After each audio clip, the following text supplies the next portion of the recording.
Welcome. Thank you for coming today to the program with the Dubuque County Libraries called Homemade Toys for Toddlers. So I'm just going to jump right in. My name is Teresa Jack. I'm the Children's Programming Specialist with the libraries. And because of COVID, I'm branching out and trying some new things. Normally I would do story time at each branch, but I can't do that, so we're trying some new things. Today's program is about making toys, and I'm just going to show you some things that you can do with your children and for your children from things you have around home. Toys do not need to be expensive, and when you make them from your recycle bin and you're done with them, you put them back in the recycle bin. We all know that we could spend a lot of money on toys for our kids, and they are fascinated with them for about a week.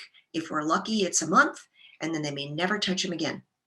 So I'm jumping in today to talk about things you can make with toilet paper tubes or paper towel tubes or wrapping paper tubes. I will be showing you some things. And if you have any questions, you can email me and I will get back with you. You would have the link from the invite here. So here we go. Or what my children call doot-to-doots. Doot-to-doot-to-doot-to-doo. Hopefully, if your children have already discovered this on their own, doot-to-doot, and they can make a trumpet. But if they don't, show them. Doot-to-doot, and you can play lots of fun songs. If you have long ones, these are fun too. Doot-to-doot-to-doo. And then they can pay attention to the different sounds. Doot-to-doo, doot-to-doo. How loud, how soft. That's a funny thing. And if you have a big one, cut them into different sizes. See what you have. You can put them together like pan pipes, but that's further down the road. A really simple thing. Clips, they can be chip clips. They can be clothespins. But this is a great thing to put on the floor with your kids and let them play. The idea here, not only in saving a lot of money, is also to encourage your kids through modeling creative thinking, that they know what this is for the toilet paper, but if you are encouraging them to think about how else they can use it, you're beginning the process of training their brain to think creatively and to problem solve. And it seems so silly and so simple. So we're going to come up with lots of crazy things. I'm going to throw a lot of things at you. I'm not going to take a lot of time demonstrating how to create these because you're pretty smart people and I think you can figure them out yourself. They're not that hard, but I'll save a little bit. So I take one of these, clothespins, chip clips, hairpins, anything that the kids can now practice squishing with their thumb and their forefinger. You are helping them get some finger development that is so important. If they need to use their whole hand to begin with, that's just fine. You can eventually see if they can squish with this finger, then squish with this finger, and then squish. And this one's going to be really hard. A lot of adults can't do that, but see if they can do it. Chip clips work, but the whole point is, how many can you stick on that? And they can put them on, and they can take them off. You will be amazed to watch. If you happen to have a sensitive period with your kids with that, they can sit there for a very, very long time. But you will also see it right away. If they're not interested, put them away. This is another simple thing. Dropping things in. Now, here are some packaging peanuts. And there's two ways to do it. We'll start with the easy one. Just hold it and have them drop it. The idea is eye-hand coordination, being able to let go, being able to what am I trying to say, aim in the right place. If you don't have anything like packaging peanuts, you can use pom-poms. You can use cotton balls. You can use cotton balls cut in half. Oops, I lost my scissors. You can chop your cotton balls in half if you need to, because the younger the kid, the harder it is going to be to aim. So if you have something smaller, they will be able to aim it a little bit better. You know your child, marbles work if you're not worried about it being a choking hazard. Another thing you can do is rip a piece of paper, make it into a ball, and put it in. And then they're going to have a dominant hand just for fun. See how they do it with the other hand. It's just to help them realize either hand, and you can just encourage it that it's kind of fun. This is a little bit harder. One thing that you can do is to put rubber bands. Oh, my container is all sealed up. There we go. Rubber bands around them, or hair ties, ponytails. This will be a little bit harder in that they might end up squishing the tube, and it also doesn't sit very well. But it's something to try. If once or twice they can't do it and you can see they're frustrated, skip it. Come back to it again in 6 months. But this is one for older kids. If they put it on their hand and then they have to stretch it, stretch the hand and put it on the tube and then pull them off.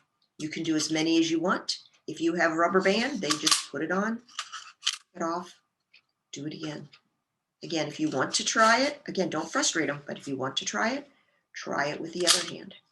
And that is another easy toy to do. This is a fun one that I realized I forgot to pick up, so I'm going to walk right over here to get it.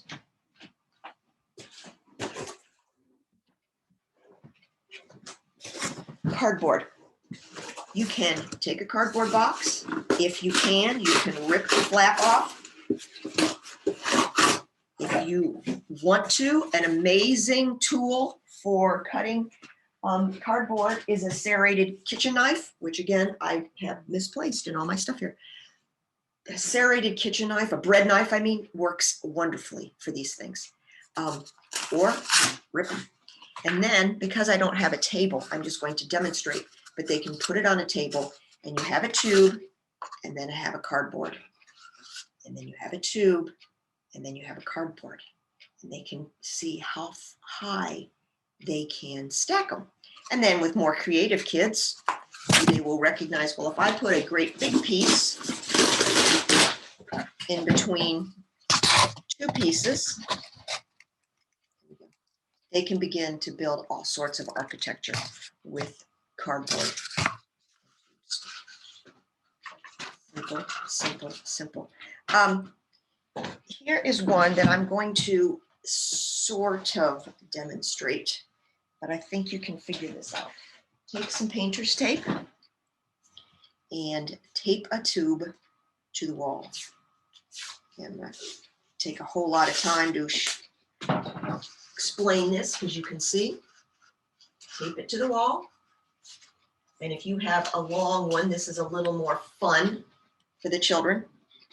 And because you can't see my floor, I'm just going to hold it here. But then they will take their pom-poms or the cotton balls or the wads of paper and put it in there, and they will fall into the tube. They can make all kinds of things. One fun way to do this is have one that's straight and one that is on a slope. This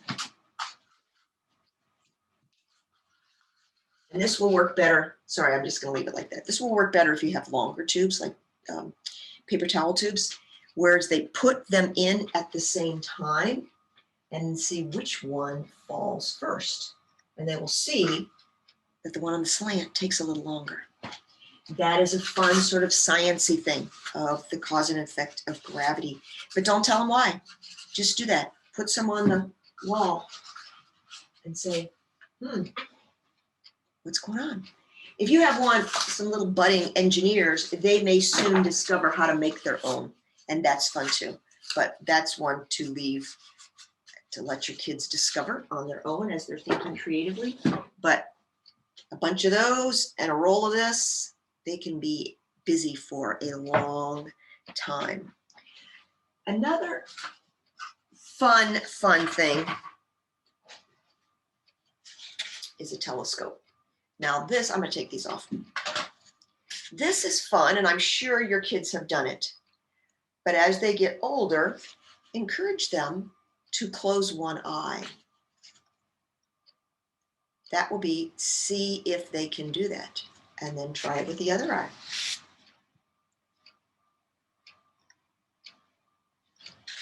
And of course, if you're playing pirate, that's a lot of fun. Or deep sea, sailor, that's a lot of fun. But the similar thing is to make binoculars. Now they can just hold them up to their eyes like this and notice as they look through what happens when they're apart and then what happens when they're together. And that's partly why I didn't want to automatically make binoculars to show you, because it's fun for them and a learning experience if they have them on their eyes so that they're sort of sticking out like crazy monster eyeballs, to see that, because they will be able to see the tube in between. But as you push them close together, this the stereo optics will take over and it will look like one whole. And so there we have an experiment of what that happens. But after they've done that and they think that's pretty cool, you can then put a rubber band around the two of them. You can tape it. And of course, all on these things, if you want to extend this to make this program last longer, not this program, this activity last longer, and they're old enough and you don't want to mess with it, they can paint them or color them. And that's a great time filler, especially when it gets to be warm and you want them outside and they want to be outside. That's a good time to save the messy stuff for painting and gluing and sticking leaves and things on it. But if you don't want to mess with that, two of them rubber banded together or taped together, and they have some binoculars, and you can just have them go outside and look for the birds. If you want to, you can poke a hole in them, tie a string to wear around their neck. That's kind of fun. There you can send them on a treasure hunt or on a safari in the backyard and see what animals they can see. Another one that is a little harder, that takes some parent, you the parent will need to make these as opposed to just here, play with these, is to take one and staple the end together several times, 2-3 times, and then you will add to it something. Here I've got some popcorn and some dry seeds. You could have gravel, you could have beads, whatever. You're going to stick them in there, and then you're going to staple the other end together. There we go.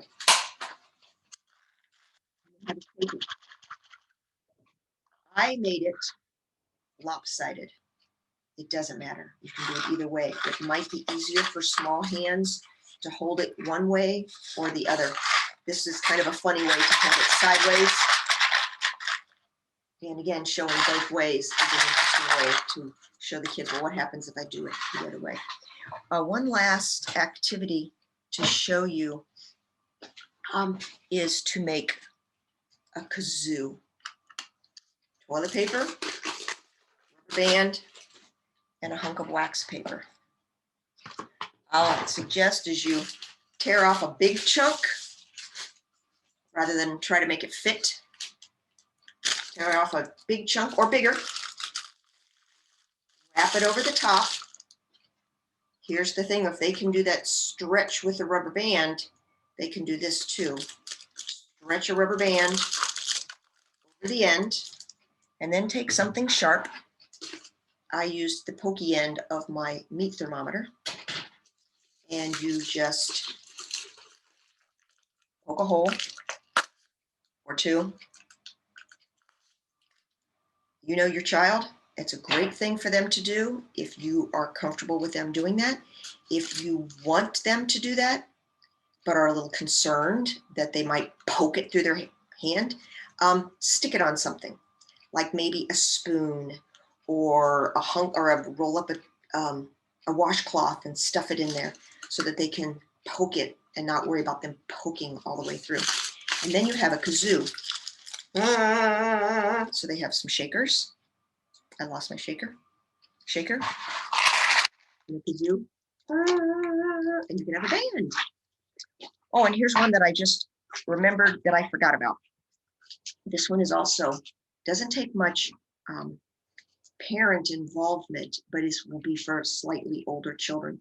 So tube, yarn, and either a stapler or some decent tape. I'll use some tape. Take some tape and some yarn. You do not need an entire ball of yarn. You need a piece that's maybe, well, I'd say, can't see both sides. A foot, 2 foot max. Remember, because their arms are not very big. So I'm going to cut off a piece. Well, no, I don't have my scissors. I'm going to take a piece that's about this big, and then you tape it onto the tube. And the point is to roll it. They hold on to the string, and you roll it, and you roll it, and you roll it. You might need a little bit longer than 2 feet. It really depends on the age of the child. When you are starting, it would be better to have it short because it'll get all tangled up. But they are just learning this motion of rolling, which is pretty simple for grown-ups, but not so simple until you first try it. Right now, you're just wanting them to learn that motion. After a little while, and they get pretty good at it, then you're trying to get them to make it so that the string lines up. And if you have variegated yarn, which this happens to be, you will find that it makes a kind of a cool rainbow effect. It's a little bit more interesting than if it's just all one color. But again, use what you have. Use what you have. It doesn't really matter. There are just some of the many ideas that you can use, you can have, so that your kids can plop down on the floor and try some new activities, and might give you a few minutes to wash the dishes without having to entertain them. And I hope that this is encourages you to think outside the box and what other kind of crazy things. I will be doing another program on this using a different medium. Instead of toilet paper rolls, we'll use something else, and in 2 weeks, and I hope to see you then. Thanks for coming. Bye.